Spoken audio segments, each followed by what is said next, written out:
வெற்றி சதி சீரியல்ல இப்போ ராட்டகாசமான ப்ரோமோ வந்திருக்கு. மிஸ் பண்ணாம ஃபுல்லோடையும் கேளுங்க. அதுக்கு முன்னாடி இந்த வீடியோ பிடிச்சிருந்துச்சுன்னா லைக் பண்ணி பாருங்க. ரொம்ப பிடிச்சிருந்துச்சுன்னா நம்ம சேனலுக்கு வந்து சப்ஸ்கிரைப் பண்ணி கண்டினியூஸா ஆதரவு வந்துட்டாங்க. வெற்றி வந்து யோசிச்சிட்டே இருக்காங்க. சக்தியை வந்து காப்பாற்றணும், ஏதாவது ஒன்று பண்ணி ஆகணும். என்ன பண்ணலாம் அப்படின்னு சொல்லி தந்திரமான முறையில் யோசிக்கும் போது சரண்யாவோட ஹஸ்பண்ட் வந்து மீட் பண்ணுறாங்க அசோக்கை. ஹாஸ்பிட்டலில் வந்து சரண்யாவுக்கு வேறு ஆபத்தில் இருக்கா. இப்போ சக்தி வந்து ஆபத்தில் இருக்கிறப்ப நான் தானே உதவி செஞ்சாகணும். குற்றத்தெல்லாம் நான் ஏற்றுக்கிட்டு கோர்ட்டில் வந்து சரண்டர் அடைய போகிறேன். நீ இந்த விஷயத்தை வச்சுக்கிட்டு சக்தி எப்படி இருந்தாலும் வெளியில் வந்து கொண்டு வந்துரு, சரியா? இதனால உங்கள் எதிர்காலம் சக்தி விடையா எதிர்காலம் எனக்கு வந்து பெருசாக வந்து இருக்க போது. சக்தி தான் எனக்கு முக்கியம். அவள் கஷ்டப்படுறத பார்த்துக்கிட்டு என்னால் சும்மா இருக்க முடியாது. நான் உள்ளே போனால் கூட அவள் என்னை மீட்டெடுக்கிறதுக்கு ஏதாவது ஒன்று யோசிப்பா. கண்டிப்பாக எதிராவது ஒன்று செய்வா. அதெல்லாம் பிரச்சனை இல்லை. நம்ம தான் கொஞ்சம் உஷாராக இருக்கணுங்கிற மாதிரி அந்த இடத்துல வந்து அதிரடியாக முடிவு இருக்கிறாங்க. நம்ம வெற்றி கோர்ட்டில் வந்து சரண்டர் அடிச்சிடுறாங்க. நான் தான் குற்றம் செஞ்சவனை. அத்தை, நம்ம எதாவது ஒன்று பண்ணி சக்தியை வந்து கையெழுத்து வந்து போடணுமா? கையெழுத்து வந்து போடவே மாட்டேங்கிறா சக்தி. ஏதாவது ஒன்று பண்ணணும். ஏன்னா குற்றத்தை வந்து ஏற்றுக்கவே மாட்டேங்கிறா. போலீஸ் வந்து வேறு ஏதாவது நடவடிக்கை எடுத்துகிற போகிறாங்க அப்படின்னு சொல்லி பூஜா வந்து அந்த இடத்துல ரங்கநாயம்மா வந்து ஏற்றி விட்டுக்கிட்டு இருக்காங்க. சரின்னு சொல்லி அந்த இடத்துல வந்துக்கிட்டு இருக்காங்க. ரங்கநாயம்மாவும் பூஜாவும் ஒரு பக்கம் பேப்பரில் நீ கையெழுத்து போட்டு தாம்மா ஆகணும். வேறு ஆப்ஷனுக்கு வேறு இடமே இல்லை. சரி சார் அப்படின்னு சொல்லி கையெழுத்து போடலான்னு இருக்கிறப்ப அசோக் வந்து மாதம் வந்து என்ட்ரி கொடுக்குறாங்க. இந்த கோர்ட்டில் சரண்டர் அடைஞ்சிட்டாங்க ஒருத்தவங்க. யார் என்ன ஏதுன்னு சொல்லலை. அப்படி இருக்கும்போது இவங்களை எதுக்கு நீங்கள் தேவையில்லாமல் தொந்தரவு பண்ணுறீங்க? இவங்களை வெளியில் விடுங்கன்னு சொன்னனால கோர்ட்டு இது எல்லா சீலையும் பார்த்து முடிச்சதுக்கப்புறம் ஓகே இதுதான் உண்மை போல இருக்குன்னு சொல்லி சக்தி வந்து வெளியில் வந்து விட்டாங்க. அசோக் வந்து சக்தி வந்து வெளில கூட்டிகிட்டு வரப்ப என்னது ஜாமீனில் வந்துட்டியா அப்படின்னு சொல்லி பூஜா வந்து அதிர்ச்சியாகி கேட்குறாங்க. நம்ம ரங்கநாயகம் பக்கத்தில் இருக்காங்க. அந்த இடத்துல என்னது ஜாமீனா? அப்படியெல்லாம் இல்லைன்னு சொல்லி அசோக் வந்து மாஸ் பண்ணுறாங்க. என்னது ஜாமீனில் கூட வரலையா? இவங்க தான் குற்றம் பண்ணவே இல்லைன்னு சொல்லி ஆதாரத்தோடு நிரூபித்து வெளியில் கொண்டு வந்தாச்சு. அப்போனா அந்த கேஸ் வந்து எப்படி வந்து முடிக்காமல் இருக்கே? அப்படி அப்படியே வந்து குற்றவாளியை கண்டுபிடிக்காமல் இவங்களை வெளியே விட மாட்டாங்களேன்னு சொல்லி பூஜா வந்து பயப்படுறாங்க. குற்றவாளியை கண்டுபிடிச்சாச்சு அப்படின்னு சொல்லும்போது மூஞ்சியெல்லாம் வேர்க்க ஆரம்பிச்சது நம்ம பூஜாவுக்கு. உனக்கே இது மாதிரி ஆகுது? நான் வெளியில் வந்துட்டேன்ல, அதனால் கூட இருக்கலாம். சக்தி தான் குற்றம் பண்ணவன்னு நிரூபிக்கிற மாதிரி சுச்சுவேஷன் வந்து கிரியேட் பண்ணாங்க சுற்றி இருக்கிறவங்களாம். அதை பார்த்துக்கிட்டு வெற்றியால் சும்மா இருக்க முடியல. அதனால் வெற்றி தான் வந்து குற்றம் பண்ணியிருக்கான்னு சொல்லி உள்ளே வந்து போயிட்டாப்புல. சக்தி வந்து வெளியில் வந்து விட்டுட்டாங்க அப்படின்னு சொல்லும்போது ரங்கநாயகனுக்கு வந்துச்சு பாருங்க கோவம்.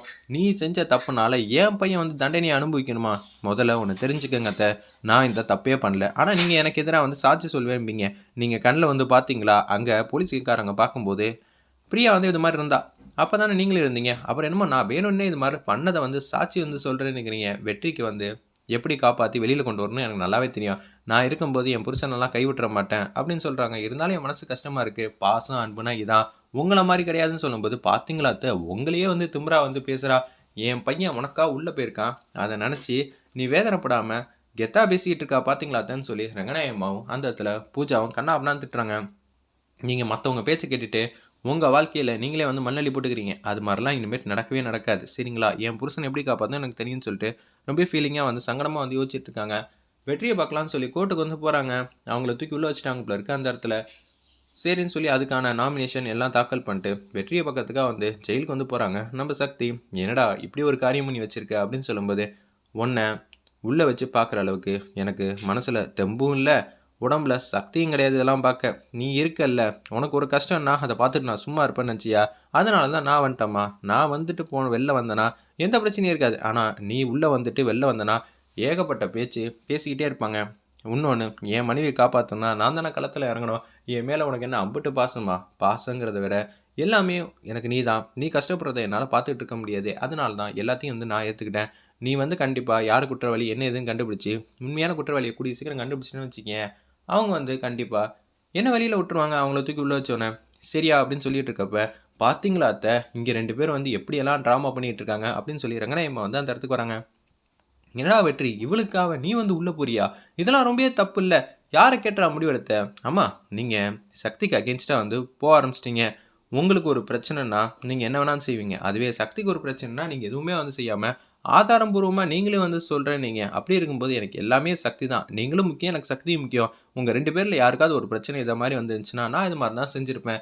ஆனால் நீங்கள் என்னை புரிஞ்சிக்கவே மாட்டேங்கிறீங்க. சக்திக்கும் உங்களுக்கும் அப்படி என்ன தான் வந்து விரோதம் இருக்குன்னு தெரில. மாமியார் மருமக்குள்ளே சண்டையும் விரிசலும் இருக்கலாம். ஆனால் அதுக்குன்னு பிரிவு இது மாதிரிலாம் இருக்கவே கூடாது. ஒருத்தர் ஆதரவாக இருக்கணும். தயவு செஞ்சு புரிஞ்சுக்கங்கன்னு சொல்லி அதடியாக வந்து யோசிக்கிறாங்க. அந்த இடத்துல இதை பார்த்தோன்னு வந்து பேர் அதிர்ச்சியாக நின்று யோசிச்சுட்டு இருக்காங்க. நம்ம பூஜா என்னது இவங்க 2 பேர் பிரிக்கலான்னு பார்த்தா சேர்ந்துருவாங்க போல இருக்கே. சக்தி வெளியில் இருந்தானா ஆபத்து தான். ஏன்னா வெற்றி வெளில இருந்தானா கண்டுபிடிக்க மாட்டான் எதுவும். ஆனால் சக்தி வெளியில் வந்தானா எல்லாத்தையும் கண்டுபிடிச்சி நம்மள கூடிய சீக்கிரம் வந்து உள்ளே தள்ளிட்டாரா. அவ்வளோதான். முதல்ல அந்த பில்டிங்க்கு போய் ஏதாவது ஆதாரம் எதுவும் நம்ம விட்டுட்டு வந்துட்டோமான்னு யோசிக்கிற மாதிரி காட்டுறாங்க. பூஜா வெயிட் பண்ணி பார்ப்போம்.